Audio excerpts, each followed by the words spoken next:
Hello mga auntie, kumusta kayo dyan? So, eto na nga, birthday ng uncle ninyo. So, ang atake natin ay surprise natin siya. Ganun. May pa-cake yung auntie ninyo. Kaya lang, epic fail ito nung una. Dahil nga, namatay yung candle, nakakaloka.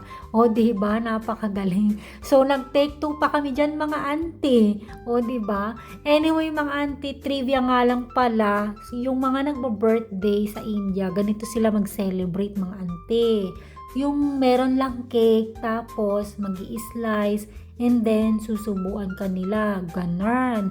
Hindi katulad sa atin mga ante na kapag ka may mga ganitong celebration, yung magluluto, tapos maghahanda, tapos i-invite natin yung mga family and friends, ganon. Sa kanila mga ante, eto na yung bongga. Basta meron lang cake, i-slice, tapos susubuan kanila, ganon. At kung sino pa yung bisita, susubuan talaga nung birthday celebrant. Ganon ang celebration sa kanila.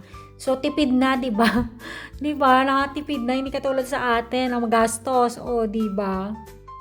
So, nung gabi nga niyan mga auntie, nagdadrama ako na kesyo wala akong inahanda para sa kanya, walang gift, mga ganun.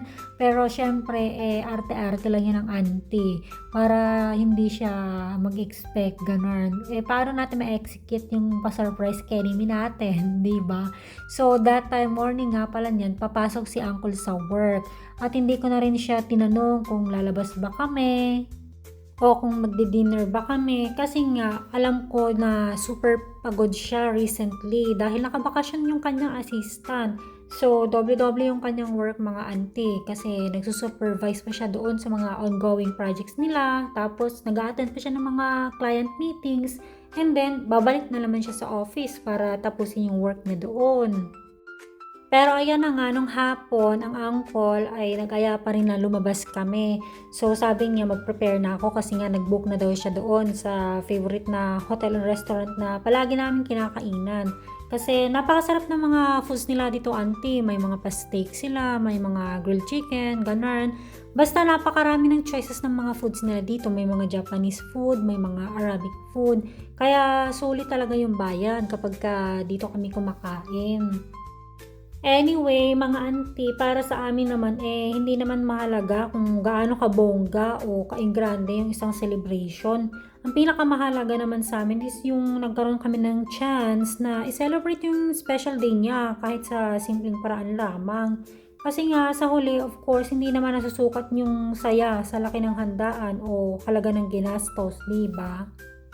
Ang tunay naman na mahalaga yung mga moments na pinagsasaluhan natin, yung mga tawanan, kwentuhan, saka yung mga memories na nabubuo kasama yung mga taong mahal natin sa buhay, 'di ba?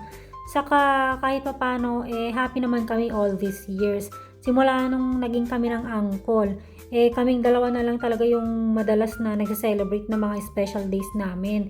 Kasi nga andito kami sa ibang bansa, 'di ba? So, malayo kami sa mga pamilya. Saka, yung mga friends namin dito, mga busy rin sa work. Saka, meron din silang mga kanya-kanyang buhay. Kaya, most of the time, mga auntie, ganito lang talaga, kasimple, yung celebration namin, halos every year, ganun. Lagi naman nating tatandaan na hindi naman talaga kailangan ng bonggang celebration, di ba?